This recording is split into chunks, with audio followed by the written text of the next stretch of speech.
Today we are talking about how to prepare your channel for maximum opportunities. I'm joined today by my brother Dee. Howdy. Brother from the same mother. Same mother. It's confirmed. It is confirmed. We actually have documentation to prove it. We do. And basically what we're going to be talking about today is when you have a YouTube channel, it's very important to make sure that you're mindful of future opportunities and how you can capitalize and tap into future opportunities and how you can best set yourself up so that people will actually want to work with you.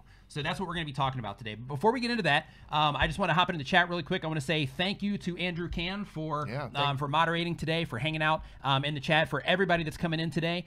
Just wanted to just say thank you so much for hopping into the stream. Pale Rider TV, Cathay Fit, thank you so much for joining as always. Dee, anything you want to say? Yeah.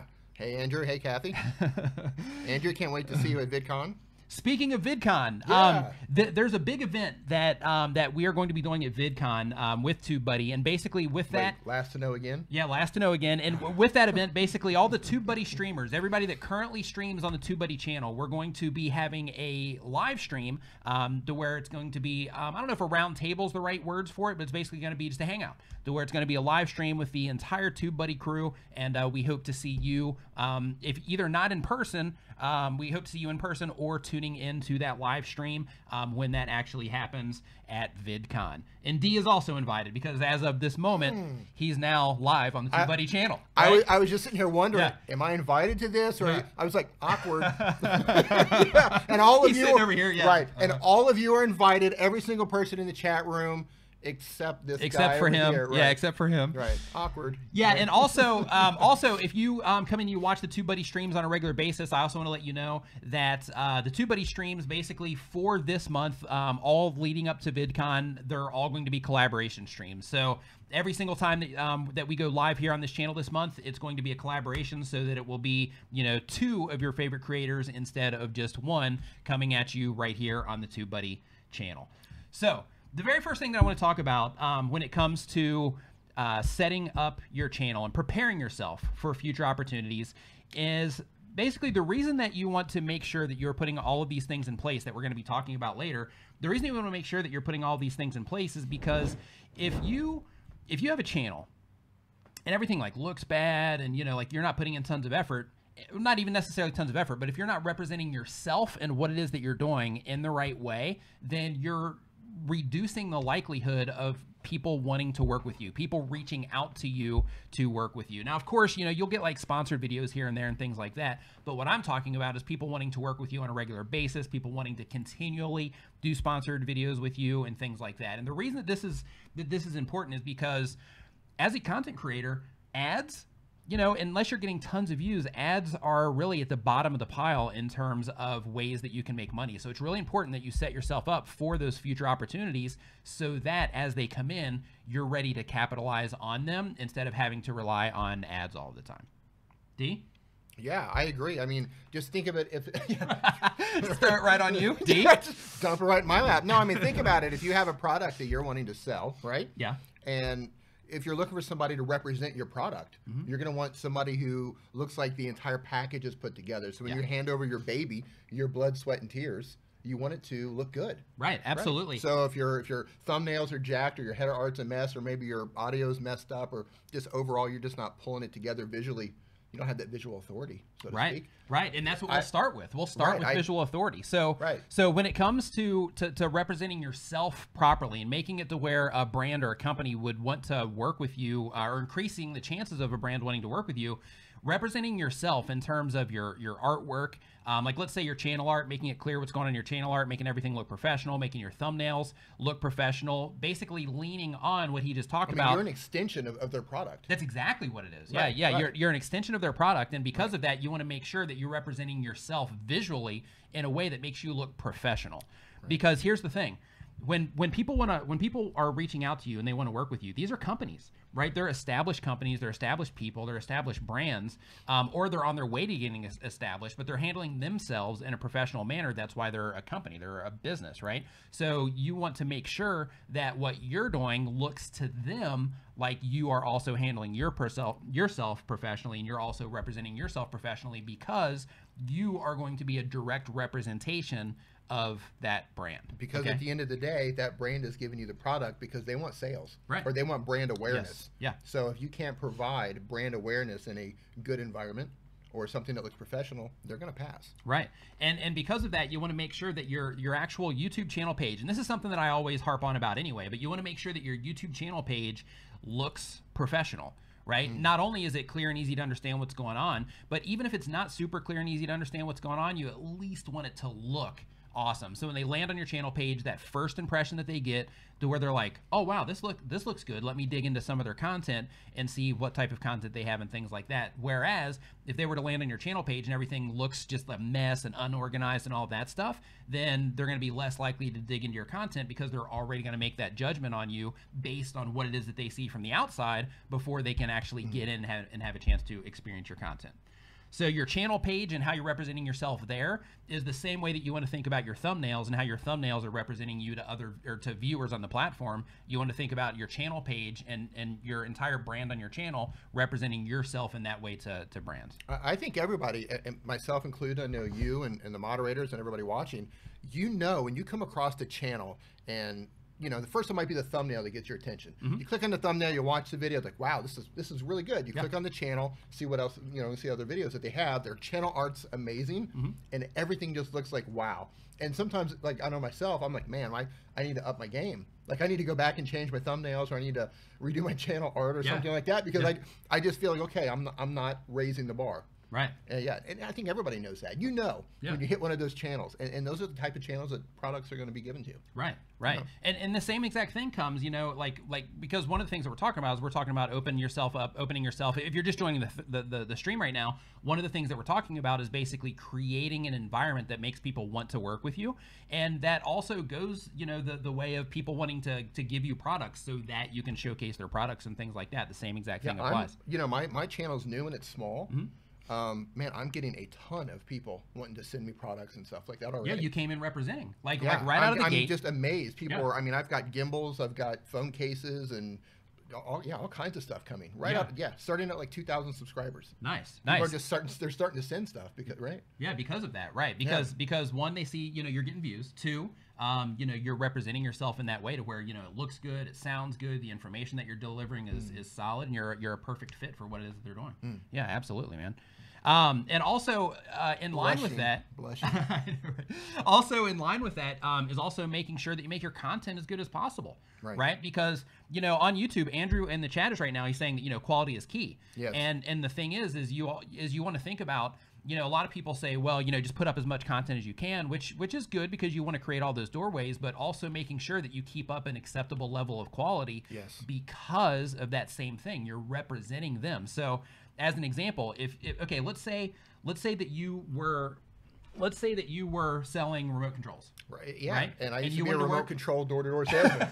And you didn't know that. Yeah, I didn't know that last to know. And you wanted to sell, or you wanted to have an influencer sell your remote controls or spread awareness about your remote controls. Well, the thing is if they go to your channel page and like everything looks bad, it's low quality, your video is real noisy in terms of the image and things like that, then they're going to be less likely to do it because it's not gonna. They know that the quality isn't going to be there. So the better that you can make your stuff, the better off that you're going to be in terms of being to capitalize or seize those opportunities. Companies in general are selective. Yeah, they're very selective. Yeah, they have to be. They have to be, and not just with like YouTube influencers or social media, but even going back to like print ads and stuff like that. Even YouTube ads. Look at all the drama that's happened on YouTube. Right. But they don't advertise everywhere. They're selective about where they put their money. Yeah. And we all see that on YouTube also, like you see how picky people are about the type of content that they even run their ads next to. And that's because, the videos that they're being shown next to is also a reflection of what it is that they're doing as well. So when they show next to the negative videos, then, it creates a negative association with what it is that they're doing, which makes their brand in general look bad. Right. And another thing the adpocalypse. Right. And another thing with that also is, you also want to think about, and I know that, of course, you don't want to censor yourself and your thoughts and things like that, and you want to communicate in the way that you communicate and all of that. But also keep in mind, if you are wanting to express your authentic self, of course, do that if that is part of expressing your authentic self in terms of the actual language that you use. However, if you want to open yourself up to wider opportunities, then it's a good idea to also be mindful of the language that you're using in your videos, because, you know, like me as an example, my website, tubertools.com, like if I work with an influencer on tubertools.com, I'm not going to work with an influencer personally that uses a bunch of foul language in their videos, okay, because I'm out. I know, go. but you know, I wouldn't do that because it would reflect negatively on what I'm doing. Right, so some people don't care about that, but other people do, and the idea is to basically open yourself up to as many opportunities as possible, because, you know, like once your channel gets big, then in that case it's a lot easier for these kind of things to happen, and flexibility, you know, can definitely come into play. But especially if you're trying to make this into something quickly, and you're trying to make this into something maybe that you're doing full-time quickly, or even something to where you are, you know, using those brand deals and things like that in order to make a car payment, or, you know, or just save up additional money that you otherwise wouldn't have, things like that, then it's a really good idea to make sure that you are opening yourself up to as many possibilities as possible. In terms of basically, people wanting we're to gonna work go over with some you. basics. Right, basically we're going to go over some basics. Right. And we're going to think about making sure that we think about thinking about things. Yeah. So another thing that's important is also, and this kind of goes along the language thing as well, and along the way of how you're making your channel art look, and how you're making your videos look and all that, is you also want to think of and be mindful of the image that you're projecting of yourself. Like, are you coming across like a jerk in your videos? Are you coming across as somebody that's kind? Are you coming across as somebody that's looking down on people? Are you coming across as somebody that is, you know, just wanting to hang out with other people? Like what kind of tone are you putting out there in your videos? How are you projecting the image of you so that when somebody sees that, they can say, okay, well, everything that they're doing is in line with what it is that we're trying to do with our brand, so we think that they would be a good representation for, or a good representative of us. That's it. They're looking for people who are exactly in line with what their idea is of their product. Yeah, exactly. And another thing to keep in mind also, and that can be extremely helpful, is, you know, in whatever space you happen to be in YouTube, in terms of, you know, if you are making beauty videos, if you're making knitting videos, if you're doing motocross racing, if you're doing... Have you seen my knitting channel? I did. I actually subscribed. Right. Yeah, it's good. Yeah, yeah. Dee's knitting channel is just awesome. He does, like, yeah, he's doing all these cool, like, he did the TubeBuddy logo, actually. Right. And, he knitted the TubeBuddy logo. I make sweaters, TubeBuddy sweaters. Andrew, I'm going to bring you a TubeBuddy sweater that I knitted to VidCon. But it's important to build a network of peers, right? Like whatever space it is that you happen to be operating in, it's important to build a network of peers, because, you know, like there might be a brand that reaches out to one of your peers, or that reaches out to you, that might be a better fit for one of your peers. And what can happen is when you start building this network of other people that you work with within your niche, then what can happen is you can say, well, hey, I'm trying to get in over here. And this just happened to me recently, actually. I can say, you know, there's a company that I'm trying to contact, and I'm running into walls. So Justin Brown over at Primal Video, he's already worked with them, so he connected me, and that basically opened the door for me to having the conversation for them. And if I hadn't created that network, or if Justin actually, because he reached out to me, if we didn't have that relationship, then in that case, then that door would have remained closed until I could have found another creative way to get in there. But having those relationships of your peers within the group of content that you make can be really valuable, because, like I was saying before, if you get an offer for something and it's not a great fit for you, you can say, you know what, that's not a great fit for me. I would like to do it, but it's not a great fit for what it is that I'm doing, for the goals that I'm trying to achieve and whatnot. So I have a friend, though, that would actually be a fantastic fit for what it is that you're trying to do. And when you start doing things like that, then you also start getting these other opportunities that come from these other places that you otherwise would have missed out on, because you created that additional network. Again, where's your gills? Oh, because I wasn't talking? He or has because I didn't gills, breathe? right? He doesn't breathe. Yeah, I just sit there and just puke out of my mouth. I was like looking for gills over there. I don't see him. Yeah, and Andrew, you know, he's saying that professionalism is not censorship. Right. Absolutely not. No. You know, professionalism is basically just being professional. You know, that's why if you look at Coca-Cola ads on TV, they're not using foul language in Coca-Cola ads, because they stay family friendly, so that they can reach the most amount of people. Right. Now, of course, you know, you have people like Gary Vee as an example. He would be an anomaly in terms of people want to work with him just because he's like a media, monster, so to speak, in terms of his influence. He's a freight train. That's a great way to put it. He's a social media freight train. Yeah, so he can do pretty much anything that he wants because of that, and people will still want to work with him.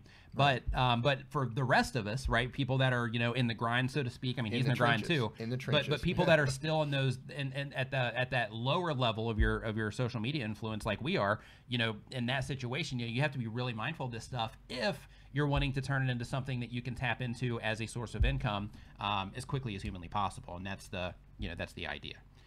The next thing on this list. He's professionally unprofessional. Absolutely. But you know what? But there's not a lot of people who can pull that off. Yeah. He's like in his own little space. Yes. And it just works. Yeah.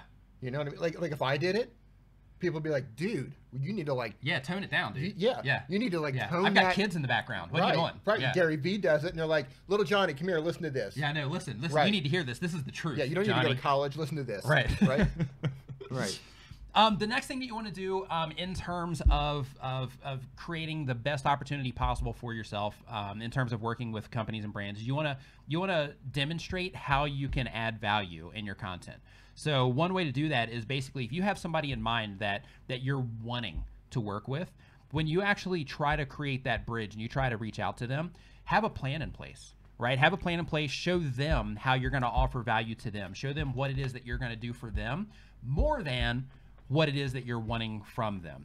And by doing that, basically you're showing to them the value that you bring to the table instead of just hitting them up and saying, hey, could you give me this or do you want to sponsor this or whatever. You're showing them the value that you bring to the table first. And then that way, when they're going through the email, it doesn't look like you're just a needy person trying to get something from them. You're actually trying to create a business deal or a business relationship with those people that you're trying to work with. That's just basic good business in general. Even off YouTube, you want to show them this is the value that I can bring you. Yeah. Right. Right. And business. That's just business 101. Business. Yeah. 101. Yeah. Value. Provide value. Yeah. Yeah. Business 101. Business 101. And the last thing on this, and this isn't really about making the opening the opportunity up. I just want to say, if I get too close, my head's going to look huge compared to yours. Yeah. Right. So if I end up looking, I think where you're at, like back here, I think you're. If I look like a giant, I'll get up here too. Right. There we go. We'll get all up in there. Wow, Dee's got a big head. I know. Wow, look at that. Wow, head. look at the size of the his head on that guy. Wow. Right. Right. Oh, good stuff. Yeah. Yeah. So one other thing though is if you do get a deal of any kind where you're like, okay, hey, I'm at the place in my YouTube career. Now I'm at the place that I want to start working with other brands, or that I am working with other brands. Try to add additional value. That's really important because if you start working with somebody in any capacity and they have this particular expectation of what it is that they want from you and you exceed that and you're like, yeah, you know what, yes, we agreed to make a video, but I'm also going to share some of this on my social media, and I'm also going to mention you from time to time because I think that what you're doing is a good fit for my viewers and things like that. That's another fantastic way to really open things up for yourself, because what's going to happen is not only is that brand going to work with you more because you're representing them in a good way, and hopefully you're bringing eyeballs and sales to them, but you're going to look fantastic to other people that want to work with you as well, or the other people that are considering or looking for other influencers to work with. That's another business 101. Just give more value than they expect. Yeah, absolutely. Overdo it. Yeah. Andrew was saying in here, let's see here, creator answer said something, how can I add value to the keyword phrase? Let's see here. Every single video I create starts with the value and the SEO. Yeah, smart. Absolutely smart. Mm-hmm. So that is what I have for you in terms of how to rep yourself and how to prepare your channel for opportunities. You want to make sure that to sum it all up, you want to make sure that basically you're representing yourself in the best way possible, so that if somebody reaches out to you in any capacity, that they can be comfortable and confident in the fact that you can also represent them in the best way possible. Okay, so now what we're gonna do is we're gonna get into the Q&A portion of the live stream. Yeah, the good stuff. We're gonna get into the Q&A portion. So bring the good stuff. So right now, there is a link down in the description. Uh-oh, my thing's messed up. Oh, it's because we're both in here. Okay, I'll have to lean in. So now there's a link down in the description to where if you have a question that you want answered, make sure that you go and you put it in that link right now, so that we can answer your question as we start going through. So you didn't plan that out too well. Yeah, I didn't plan that part out because I have all this stuff pre-made. Right. You know, shame on me. Yeah. Yeah. See, I'm not representing myself properly right now. All right. So if you're just joining the stream right now, first off, I want to say that you need to watch the replay of the stuff that I was talking about in terms of preparing your channel for opportunities, preparing yourself for opportunities that can come your way.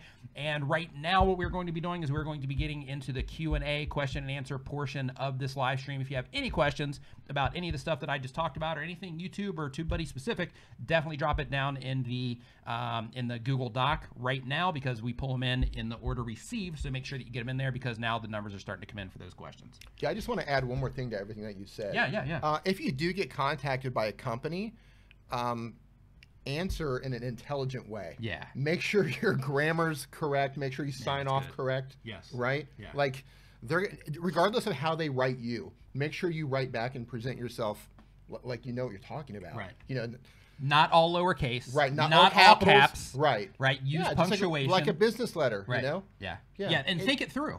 Think it through, and don't be too long. People don't have time to read, you know, huge responses. Just keep it short, ABC, done. Right. And with that also, you know, it's also a good idea to also, like, if you're actually on the reaching outside of the thing, it's also a good idea to make sure that you have a media kit of some sort that shares your demographics and your average views for video and things like that. At the very least, just include that information just as text in your email that you send, just so they know who your audience is, they know what it is that you're doing, right, and things like that. Right, you can get all that in your analytics. Yes. The top countries, male or female, the ages, what percent's on mobile, what percent's on desktop, and so on. Right, and through TubeBuddy also, they work with socialbluebook.com, and through TubeBuddy also you can find your demographics, you can find your valuations and things like that through socialbluebook.com. So definitely check them out as well. Cathay Fit, what is going on? Creator Answers, what is going on? Nice to see you in here. Panda Reacts as well. What is going on, guys? Yeah, I saw Midnight Madness 4x4, and David came in here. Nice. Welcome. Nice. Yeah, Sabby was in here. I don't know if he's still in here or not. Okay, so leadership. The very first question here is from Leadership with Mike. Leadership from Mike asks, at what subscriber view count should you start courting brands, or do you wait for them to notice you first? Okay, so it's not necessarily a specific subscriber and view count, but you want to have some type of momentum, right? Because if you put yourself in the shoes of the people that are paying money, real money, they're paying money to influencers or to content creators to promote their stuff, you want to make sure that you're going to be showing or to where viewers are going to be seeing your video, right? So like as an example, let's say that I'm the remote control guy again, and let's say that that I give you my remote control so that you can make a video about it. Well, it's not going to do me a lot of good if that video is going to get 10 views, right? So you want to be realistic. So I would go for at least, you know, 2,000 or 3,000 views per video. 1,000 views if your audience is just salivating in terms of, you know, like they're just massively in your comments. Every time you put out a video, they're extremely interactive.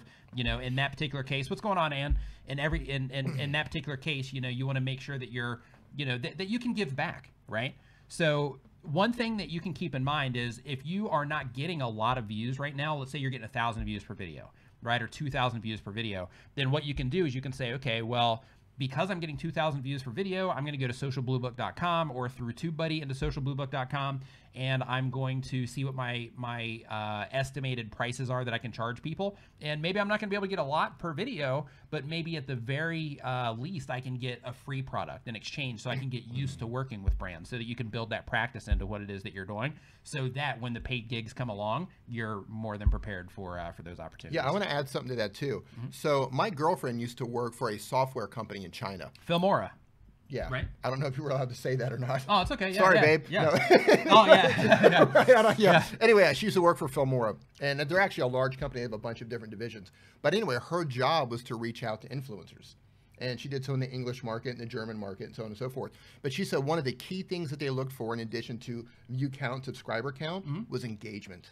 Nice. She said they always check their engagement. Yeah. She said so if they had high subscribers and high views but low engagement, they would pass. Sure. Right. So reply to every single comment. Yeah, I actually every single one of them. Yeah, I did a presentation here locally a few months ago, and basically the people that I was standing in front of, they were people that were interested in YouTube themselves, but they were also people that were wanting to know more information about working with influencers. So a segment that I did basically educated them on how to know the right influencers to work with. And part of that was, you know, go to their social blade, see what's going on with their channel. Are they trending up? Are they trending down? Even if they're trending down, do they have some type of consistency in terms of the view counts that are coming in, or if they completely tanked? Like, look at what's actually going on with the channel. That was the one tip.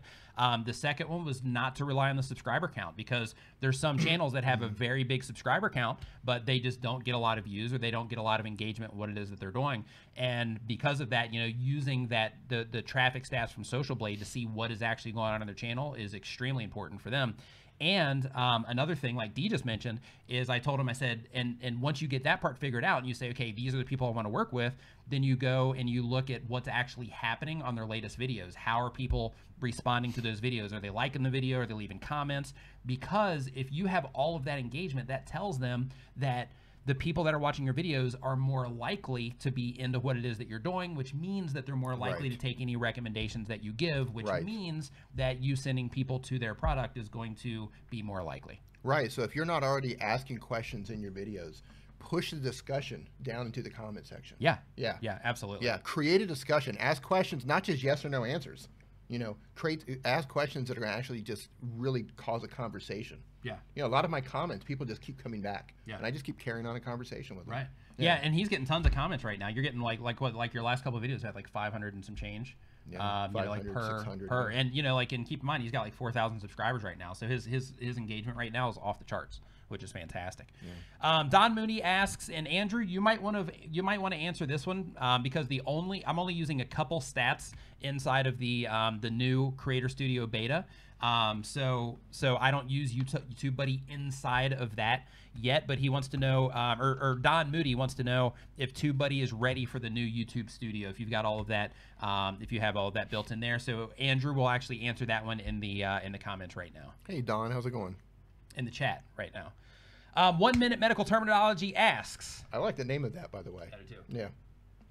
My channel ranks really high for my niche using search filters, but videos not so much. Does channel rank not really mean a whole lot?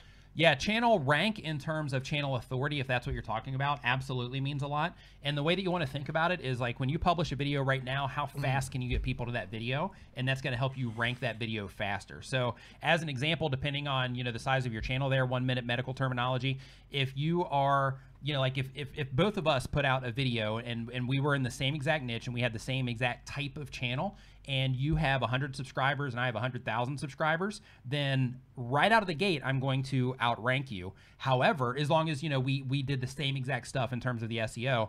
However, depending on how your videos and your thumbnails perform compared to mine, you might actually end up overtaking me if it was just us, you know, ranking against each other. But within that, you also have, you know, all of the other channels that are ranking for the specific terms that you're going after, and how they're converting people, their actual click-through rate on their thumbnails, and how they're able to keep people watching their content. Because at the end of the day, it comes down to people clicking on your thumbnails, how often, per impression, how much watch time you get per YouTube showing your thumbnail to somebody. So YouTube shows your thumbnail to somebody. Do they click on your thumbnail, yes or no? If the answer is yes, once they hit your video, how long do they actually watch that video for? And that's going to determine how long you rank long term and how well you rank long term. Some gills, man. Yeah, I know. I don't know how you do that. Yeah, it's just I just work the breathing into what it is I'm saying. I don't know. Maybe I'm just like not even breathing. Maybe I can't even hold a thought that long. You know, like, just like if I'm by myself and I'm trying to hold a thought in my head. No. Gaming Madness 24. Fantastic question. Okay. Yep. So Gaming Madness 24 asks, what is branding? And that's a great question because, you know, like in different areas, you know, we get used to different terminologies and different, you know, things that we take for granted, to where, you know, like you're doing gaming content, so the language that you speak in terms of when you're referencing games might be over my head in terms of, you know, me understanding exactly what it is that you're talking about. And branding, you know, for some people in the chat, that might be something that's going on for you. So branding, basically in a nutshell, is there's a bunch of different things. You can have your visual branding, which is basically, you know, you're using the same fonts. You basically create a branding guidelines, and within that branding guidelines, you have a specific font or font sets that you use. You have a specific color palette that you use specific spacing between the letters and what it is that you make. In the actual video graphics of your channel, you use the same video graphics that are also representative of the brand, which basically means that those fonts and colors and all that stuff that I just mentioned.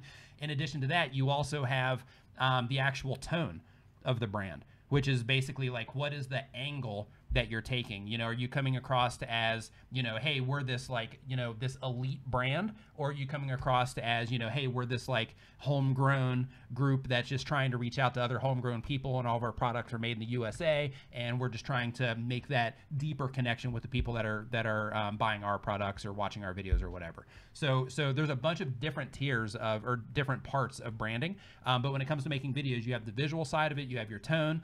You also have little details like, you know, like as an example, like this blue light that's behind me right now.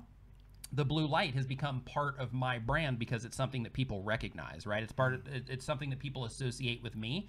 So because of that, anything that I create, I try to have some type of blue light in there somewhere as long as I can. In addition to that, you also have the specific types of music that you use. It's basically the all elements of what it is that you create that people get used to seeing and hearing and experiencing over and over again, as well as, you know, how you're actually putting the content together itself. In some cases, you know, part of your brand can actually become how you edit your videos, or certain things that you say in your videos and things like that. So in terms of like what is branding, that's branding in a nutshell. Branding. So if you know McDonald's, right? They're golden. Noodle? McDonald's, you've probably heard of them. Golden Arcs? Yeah. McDonald's? Right. You know they changed their name in China, by the way. Did they really? Yeah. Yeah, I didn't know that. So the golden arc, right? The yellowish gold M, that's their branding. Yeah, it's their, yeah. You know, Coca-Cola always has the same font. Yes. You know, that's the company's branding. Right. And then when they change it, right, it's like a humongous huge overhaul. deal. Yeah, and it's like a big deal. And it makes news. You know, like when Right. YouTube changed their branding, they just changed Right. their logo, and your Right. logo is also part of your branding. When YouTube changed their logo, it was like all over the internet, all over the news. You know, hey, YouTube changed their logo. It was a big deal, and all they did was just change a few minor things with their logo. But branding is so important that even a minor change like that caused a humongous awareness campaign. Now, you know what, one of the most clever branding moves that I've seen in my lifetime is the Playboy magazine brand. They went from being a men's magazine, right, and then they merged over to just being a bunny. And now they moved from being I mean, they're still the magazine, but now they have clothing stores everywhere. Yeah. And they're just selling the bunny. Yeah. And a lot of people don't even make the Don't connection. even make the connection. Don't even make the connection. They just know the bunny. Right. Brilliant branding. It is. To make that move. It is. Right. It is. Yeah, but that's their brand is the bunny. Yeah. Yeah. And they have great articles. Yep. Yes. Just want to say their that. articles are fantastic. Yeah.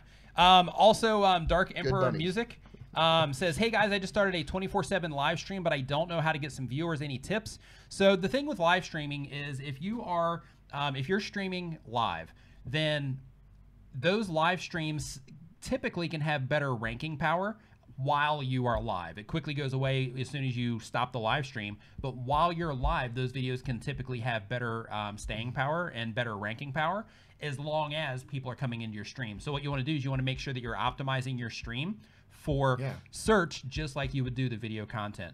And like if you're doing music as an example, because you're saying you started a 24-hour live stream, but I'm not sure what the live stream is, but let's say that it was music, for example, you know, you're also competing with a bunch of other 24-hour, 7-day-a-week live stream music channels.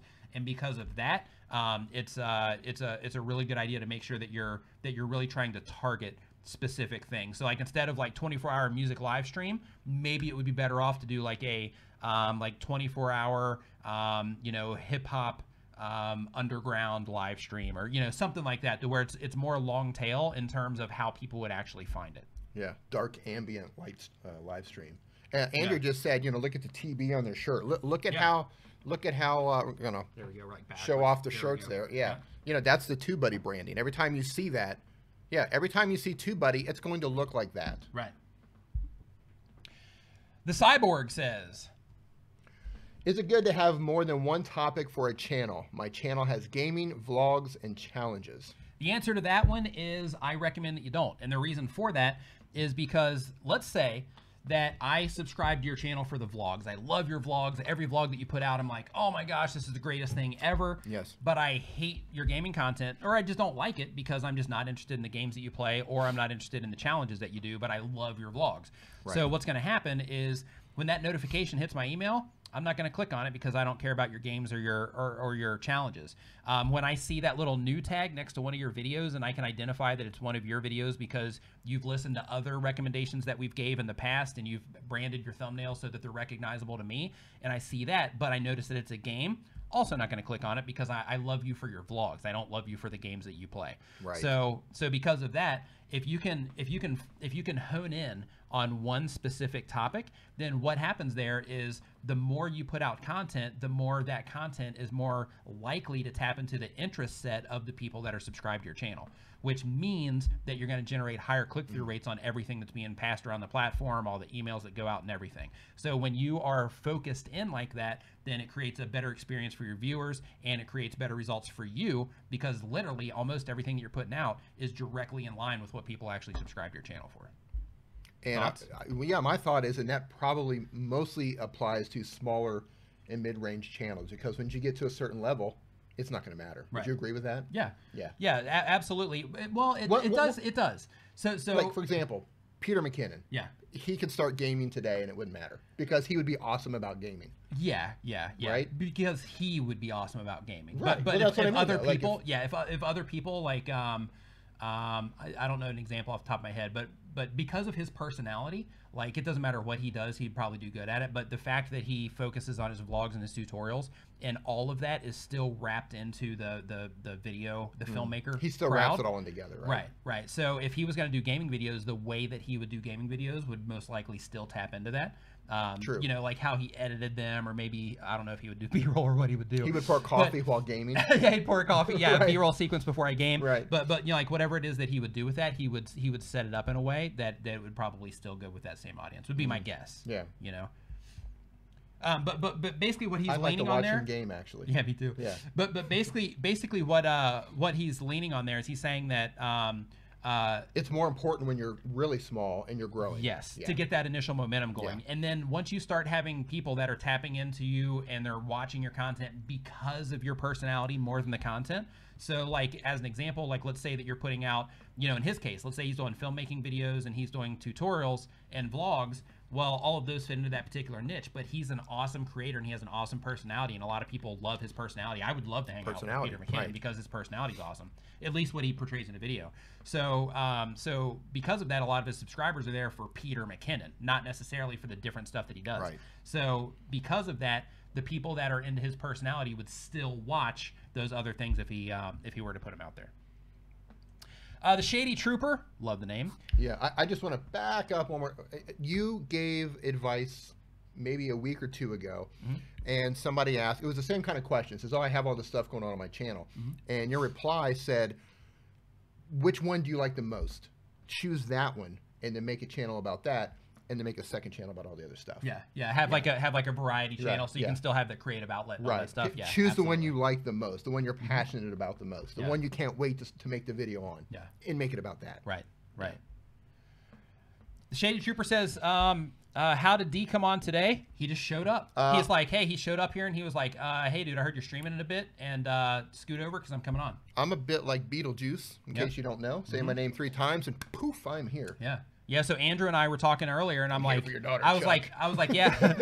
like, yeah, something D, and then he was like, yeah, something D, and then I was like, yeah, something D, and then it was like, poof, Yeah. and I was like, whoa, here Yeah. he is. Yeah. It was crazy, but that's why he's here right now. I'm here for the stream, Nick. How can you get a TubeBuddy shirt? I'm guessing, and taking mine off. Andrew can I'll give you confirm mine this. right now.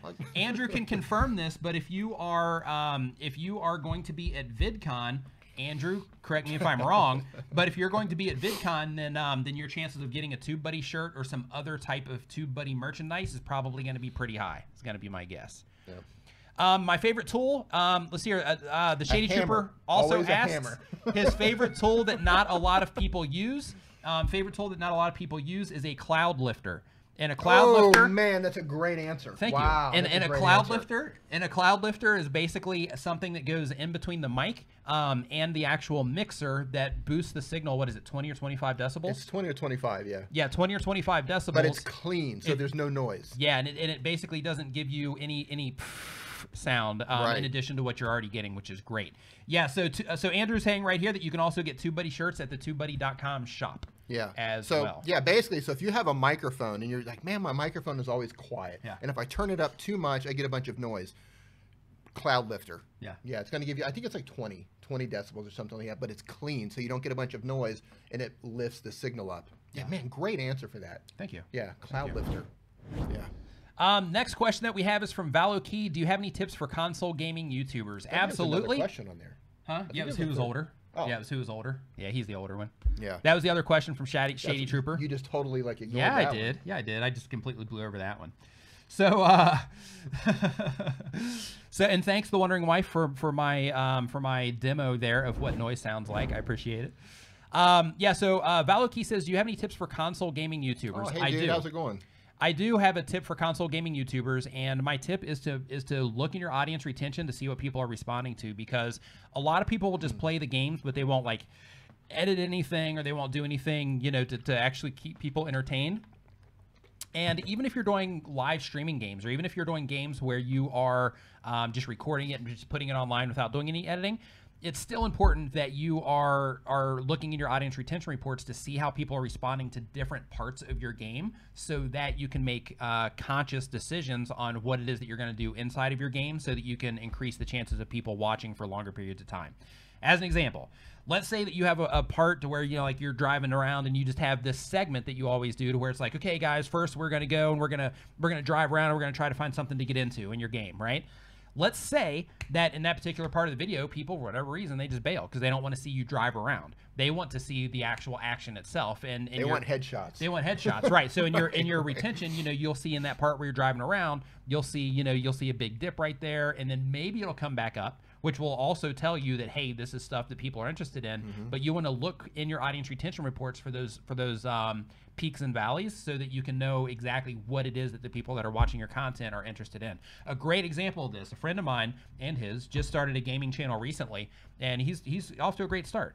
And a fantastic start. Yeah, we were looking at his stats the other day. He's mobile gaming. Yeah. Mobile gaming only. Yep. He's focused on just, is it 1 or 2 games? One. Is it 1 game? Yeah. Focus on, yeah, I thought it was 2, but yeah, 1 game. And is he at 2,000 yet? I think he's getting close. He's either crossed it or he's getting close. But anyway, and he's only got, I think, like 12 videos on. Yeah, like 12 videos, and he already hit his 4,000 hours of watch time. Yeah. Oh, he did that on like 4 videos. Right. Yeah. Right. Yeah. Yeah, his watch time's amazing. Yeah.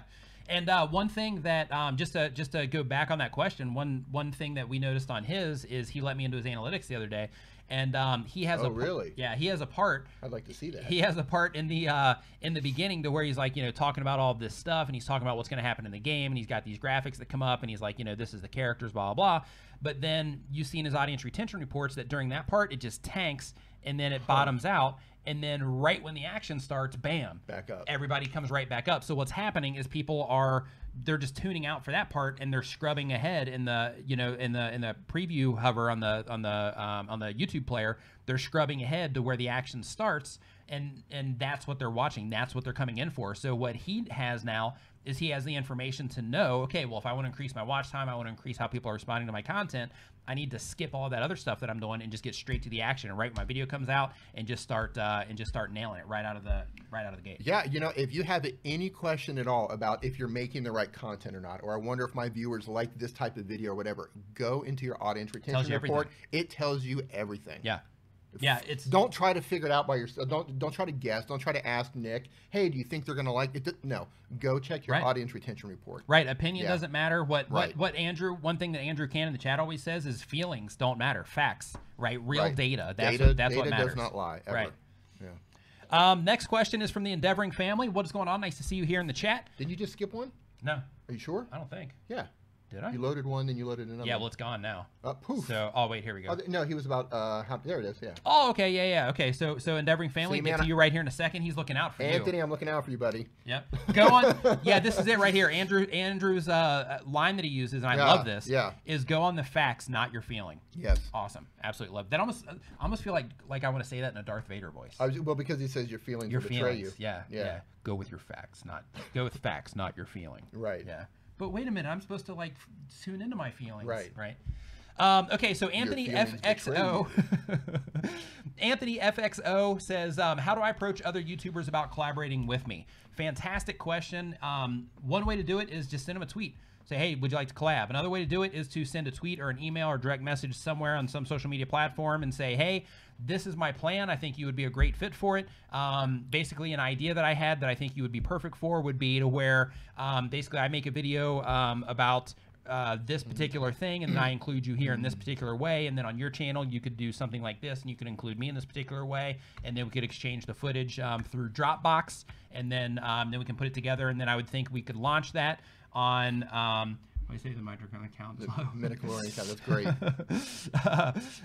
But basically, we're going to upload it to Dropbox, and then I'm figuring if you are interested in this idea, we can launch it, the middle of next month. Yeah. Right. So you approach them with a plan and an idea instead of just a let's collab. Even let's collab works.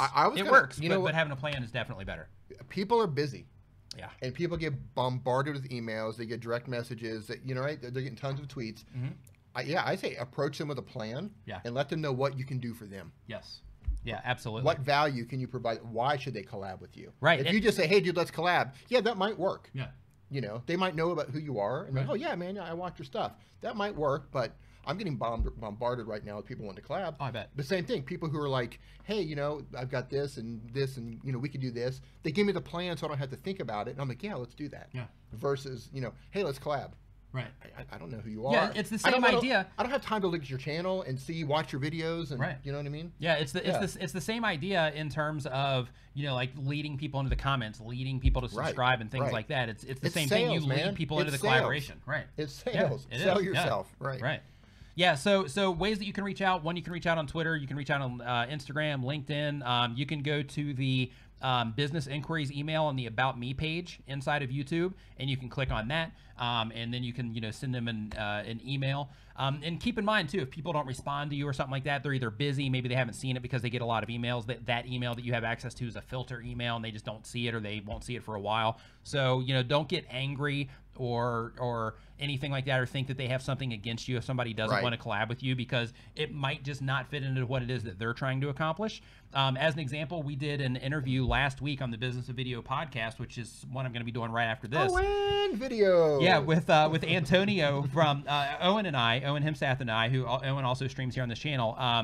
We did an interview with Antonio from Real Men Real Style. And he was saying that some of the people that he works with in the fashion niche, that they just don't collaborate with anybody because the people are there to see them, and because of that, they don't even have that option open to collab with anybody ever. That's crazy. So yeah, so because of that, don't get offended. You just might not fit into the actual plan of what it is that creator is trying to accomplish. Yeah, I'm going to piggyback on that and say, don't take that personally, but don't take any of this personally. Yeah. If somebody dislikes your video, or they leave a negative comment, or your stats tell you something that's different than what you believe, and you realize, well, man, I'm not making content that people like. Don't take any of it personally. Just, it is what it is. Fix it. Yeah, right. Yeah. It is what it is. Fix it and try to make it work. Right. Yeah. Figure out how to make it work. Right. Next on the list is from the Endeavoring Family. Got you now. Look at that. What is your next? what is your pass? No. What is your biggest pet peeve of new channels? Dee, what's your biggest pet peeve of new channels? Can I give you two things? You can get a witness. Can I give you two things? Yeah. Okay. Pet peeve number one, and no offense to those of you who do it, it's your channel, do whatever you want, but I can't stand when I'm following a new channel, I'm like, oh, they got good content, and they just constantly making thank you videos. Yeah. Right? Yeah. Like, every 50 subscribers, they make a thank you video. Or, God, that drives me crazy, right? Yeah. I'm not there to watch your thank you videos. Right? Get back to what you're... Right, get back to the content. Get back to the content. Yeah. What about apology videos? Hey, sorry I haven't uploaded in 2 weeks. Right. Okay, yeah. How about you? I don't like that because it's like, well, how about you just upload the content I'm here for instead of wasting my notification? So that's number. All right. So we'll add another one. I'm going to go to 3. So yeah. So apology videos. I don't like that because I don't care. And the thing, people don't care. Yeah. People come to your channel. Yeah, they like you, and if you're vlogging, they might get into that. But just like for example, nobody cares if he's having. I mean, I don't even care if he's having a bad day. Right. I don't care if he makes us up. I don't care. Right. You don't care either. Just give me the videos. Right. Right. Okay. So the next thing pet peeve about videos or a new channel. I just learned today that my brother doesn't care if I'm having a good day or not. All right, go ahead. I think a noogie is in section. No. No. Another thing is I've seen new channels complaining. They make complain videos. They're like, oh, I don't understand that I'm working so hard. They make videos about it. Yeah. I'm not getting subscribers. I'm not whatever. I don't want to hear that. Yeah. Give me your content. Yeah. Entertain me. Right? Yes. Yeah. I don't care. Nobody does. So Charlie Tank is in the chat right now saying, you? I have a little over 8,200 subs with 3.6 million views. My watch time is 1 million plus since I've been using TubeBuddy, and before it was horrible. Thank you, TubeBuddy. Boom. That's what I like to see. Look High at that. five, fist bump to you for that. Your and pet real quick, I want to say that just in case you do not know, TubeBuddy, just in case you happen to come into the stream from something else, TubeBuddy, you can try it out for free. They have a free trial. Nimmin Noogies coming up. Coming up.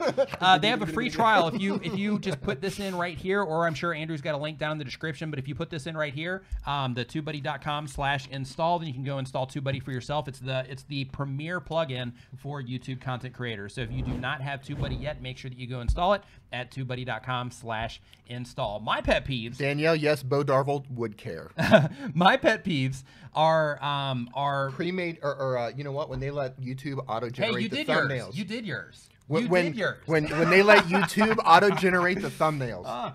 Yeah, it's like, come on, man, can you just put in some effort? Yeah. So my pet peeve. I got 4. My pet peeve, my biggest pet peeve is the one to where people they put up content and they think that they are that they're doing everything that they can, but they're not watching any videos on how to do things better. They're not going through the YouTube Creator Academy trying to learn how to make it all work. They're just putting up videos and they're just expecting everything to work instead of actually trying to figure out, hey, there's actually like artificial intelligence behind this that's actually running this whole thing. So I need to figure out how to make that work. I need to make sure that I'm making content that real human beings enjoy and things like that. Like for me, that's my biggest pet peeve, is that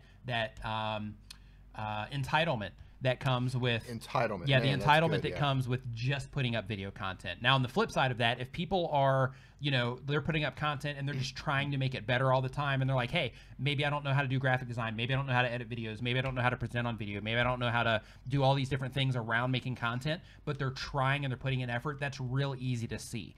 And those people I have massive respect for, because like in my case, I came into this with a design background. He came into this with a video production background. So I was able to tap into his video production for my stuff. I was able to tap into my design for my stuff, which gave me an edge, right? And I have a sales background, which also helped me in terms of presenting and things like that. So that gave me an edge. Whereas I know some people come into this and they don't have that. They don't have the design skills. They don't have the editing skills. They don't have the, like, their knowledge isn't in the place yet to where they can look at something and they can say, yes, this is good. Yes, this is bad. Yes, my color's off. Yes, the way that I'm doing this there's no flow here and things like that. But the people that are trying, and you can see video after video after video, small tweak in their channel art, small tweak in their thumbs, small tweak in their titles. They're always in the forums trying to learn. They're always in the Facebook groups trying to learn. They're here watching this TubeBuddy stream right now. Right. Like all of you guys, massive respect for the people that are in there trying to make those changes, trying to make things better, even though you might be going through this huge learning curve in order to make it all possible. One of my favorite things about our Saturday night stream is when somebody comes back that was there a week or two before, and they come back to show changes. They come back with changes. Yeah, I love that too. I love it. And then they come back and they're just like they're just tweaking, man. They're just like chipping away and they're just tweaking it. It's like, okay, that, you know what, I will go to hell for you to try to help you get your stuff together, because you can see they're trying. Right. Versus, oh, I'm doing everything, and they don't even have like channel art put up. Right. I've watched all your videos, Nick. Yeah. Right. Oh, you mean you didn't see that one about that? Yeah. Hey, I want to say, Costume CO, nice to see you here in the chat. So next up, we have Dread Sheep saying, how often should you post videos? So there's a couple different answers for that one. One answer being, I would recommend you do at least like 2 or 3 a week. pieces of content a week, and the reason for that is just for the sake of relevance, right? Just for always being relevant, always, you know, being at top of mind of people, because you have your content spaced out. So every couple of days they're getting a ping from you saying, hey, there's new content out from this person, new content out from this person. You're always there, right? So for that. 2 is also the same reason, you know, putting out 2 to 3 a week is you're creating over time. The amount of content that you can create over the course of a year, if you're putting out 2 to 3 videos a week, can be pretty massive. And that gives you a lot of opportunity in terms of ranking your videos and creating all these additional doorways that people can actually get into your content and be exposed to what it is that you're creating. So updating as much as possible in that regard is important. However, one thing that I want to bring to your attention is if you're updating videos every day, 3 times a week or whatever, but you can't keep people watching, doesn't matter if you're uploading 5 times a day or if you're uploading once a week, the result is going to be similar, and it's not going to be good. So it's really important that you make sure that the efforts that you're putting in are being reflected, in addition to the uploads, that they're also being reflected in your click-through rate and your thumbnails, and that they're also being reflected in your engagement and in your audience retention, so that you know that every single video that I put up, some videos are going to do better than others, no question, but every single video that I put up, it's at least working for me in some way to help me grow my channel, to help me reach whatever goals it is that I'm trying to accomplish with this content that I'm putting out there. Any thoughts on that? No, I agree. Okay. I've nothing to piggyback on there. The Predictor says, will I get monetized before the end of June, or YouTube extends the delay? I have no idea. That was easy. She should have predicted that. Shalisa, yes. Not a very good predictor. Shalisa Shell says, when is a good time to start moderating your channel? By moderating your channel, if you mean answering comments and things like that, start doing that right away, because especially as a new channel, creating that community right out of the gate is extremely important. Because those are going to be the people that you're going to get to know, because as your channel grows and as more and more people start surging into your stuff, it's harder to start recognizing individuals, because there just becomes, you know, it's just a big stream of comments and things like that. So the people that are on board when you're a smaller channel, or the people that are doing things unique to stand out, those are the people that you're going to end up getting to know better through your entire process. So it's really important to make sure that you are, you know, that you have a community that you can base everything from. Like as an example, like Costume CO's in the chat right now. You know, like she's been watching my channel forever. So I you know, like her comments, you know what I mean? Like there's comments on my channel dating back forever for her. Car Galaxy Studios, same exact way. So it's like them, you know, like I'll always recognize them. Creator Answers, AKA Cutting the Caboose, same thing with her, you know, like Lily Tree is another one. You know, it's like all of these people that I recognize when they come into the chat. They've been there from the get-go. They've been there, Dr. Sten, right? They've been there for a really long time, and because of that, you know, they get a lot of additional highlight in my live streams and things like that, because they are, you know, they've been around for the whole time, and that's given me a chance to get to know some of the people, you know, even if it's through chats and comments and things like that. You know, it still gives you that opportunity to have that deeper connection with, you know, with a core group of people, which is awesome. Good answer. Thanks. Yeah, I've done this a couple times. Yeah, just a couple.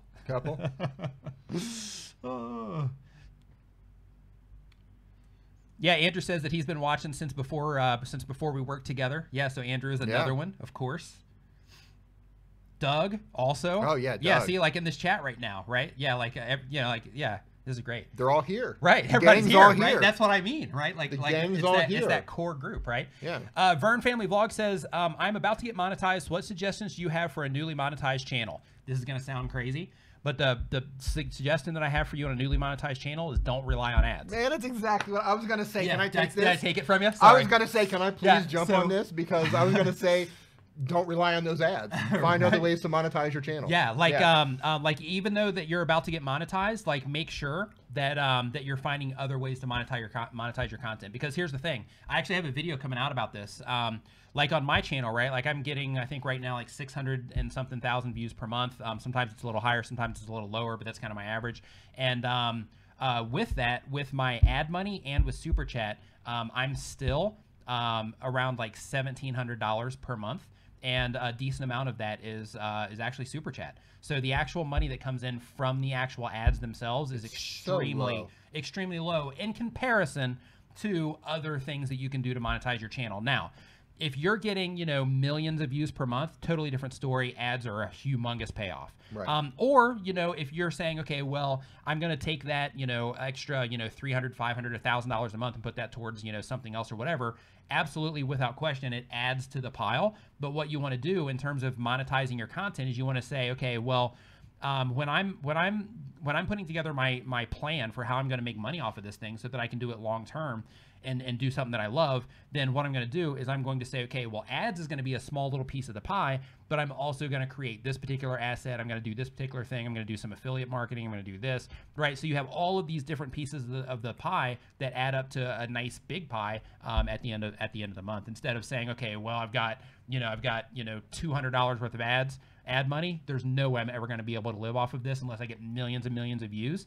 That can be limiting in terms of your own motivation. Right. So because of that, try to find other ways that you can monetize. And it might take a while. It might take a while for you to come up with something, and it might take a while for you to actually make those things work for you. So, you know, put in the time, figure it out, and put in the effort to try to think of, you know, what other ways can I monetize outside of ads. So I've got one more question here. I see a lot of people getting caught up on that too. They get so wrapped up in the whole, like, oh, I need these ads. It's like, man, you've got 1,000 subscribers. It's not going to matter. Yeah, right. Right. Not going to matter. Right. Yeah, like the person saying that, you know, am I going to get monetized in June, or are they going to push it back again? Like, you know, same thing with that one. Like, you know, most likely it's not going to make a huge difference in your life. It might. You know, everybody's in different places, so it might. You know, an extra $100 a month might be huge for you. And in that case, you know, it's important. I'm not saying that the money that you get from ads is not important. What I'm saying is be realistic about right. Be realistic about it, and try to find other ways to monetize outside of just using ads, because ads are extremely limiting in what it is that you're doing. So another question here, and this is going to be the last. This is going to be the last question, and then we're going to hop into the chat here real quick. The last question is from Nintendo IQ, saying, how can you increase subscribers? The traffic to my channel, views, watch time is very healthy, but people don't subscribe. So what you want to think of is you want to think about, okay, if you're getting traffic to your content, but people are not responding to your content in terms of subscribe, is you want to think about, okay, well, what am I doing in my content to generate that subscribe? Are you telling people to subscribe at the end of your video? Like if you're doing gaming videos, you know, if you're putting up a 10-minute video, do people have to watch 10 minutes before you remind them to subscribe at the end of your video? If so, then you need to say, okay, well, what would happen, just like I do on my channel, what would happen if I say, okay, well, I am going to ask them to subscribe at the end, but I'm also going to ask them to subscribe near the front when there's more people watching my video. And then when you do that, and you also put the actual value that they're going to get from your content, you say, you know, hey, if you want to, you know, here I'm Nintendo Ico. I do Nintendo games every Tuesday and Thursday. So if you're also a Nintendo fan, make sure to subscribe so you don't miss anything. And you create that value in terms of what it is that they can expect from you, and then you do the call to action to subscribe. That can actually give you a nice jump in your subscriber count and the rate that people subscribe to you based on the view counts that you're getting. Yeah, I was gonna say, hopefully that was helpful. I was gonna say, just ask them or tell them to subscribe. Right. It's the same reason, like if you go to make it easy. Yeah, if you go to like a fast food restaurant and they say, do you want to upsize for 25 cents? You're probably gonna go, yeah. Right. Right. Sometimes you just gotta like put it out there. Right. And yeah, I will subscribe. Right. You know. Yeah. Would you upsize 25 cents? You know, I wasn't thinking about fries, but now that you mentioned it. Right. Sure. Do you want a Coke with your popcorn? Right. 10 cents more. Yeah. Sure. Yeah. I'll do it. Yeah. Why not? Right. Yeah. Right. So letting people know, putting that call to action in there is really important. What's up, Travis? Nice to see you in here, man. And also along those lines as well, you know, make sure that you make it easy for people in terms of putting that extra subscribe button in your channel art, putting the auto subscribe button down in your description. You can actually copy it. Yeah, and putting the subscribe option in your end card. You know, just making it easy for people to subscribe, making sure that you're using the subscribe watermark that pops up down here on the side of the video, and all of that stuff. Like you can see right here on this one, somewhere right around here, you'll see the TubeBuddy thing right there. If you hover over that and you click on that, then that gives you the option to subscribe. So so definitely make sure that you put all of those things in place as well, so that you can create those additional opportunities for people to subscribe to your channel. Extreme food reviews. No, I'm not saying to offer 25 cents for every subscriber. But hey, that might work. So, thanks for watching the live stream today. Thanks for hanging out. Hopefully, you learned something from the stream today. That was a fast hour. It was, man. It goes fast when we're used to doing like 4, 5, 6 hour streams, right? Right. So I'm used to doing like 5 and 6 hour streams. So this has only been an hour, and I'm just getting going. Right. I'm just like warming up here. I know, right? Wow. Hey, you can come on the Owen video podcast. Yeah, man, I'm on it. Yeah. So so as soon as this is finished, I'm gonna be on Facebook.com/OwenVideoX for the Business of Video podcast. If you want to head over there, and in terms of TubeBuddy, if you haven't installed TubeBuddy yet, make sure that you go to TubeBuddy.com/install right now and get TubeBuddy in. It can be a game changer for your YouTube channel. Again, thank you so much for Andrew for moderating the chat. Thank you, Andrew. Thank you, everybody, for hanging out in the chat. It's been awesome. And thank you for having me. Yeah, Dee, thanks for coming on, Andrew, man. thanks for having me. TubeBuddy, thank you for having me. Yeah. Wrapping the shirt, I will see all of you at VidCon. I cannot wait to meet everybody face to face. Yeah, likewise. So stoked to do that. And also, there's a video that Dee did on the TubeBuddy app down in the description below. So if you want to check out Dee's channel, you can check that out through that video. And make sure you subscribe to him. And of course, a link to me is going to be down in the description as well. Thank you so much for watching. We will see you next time.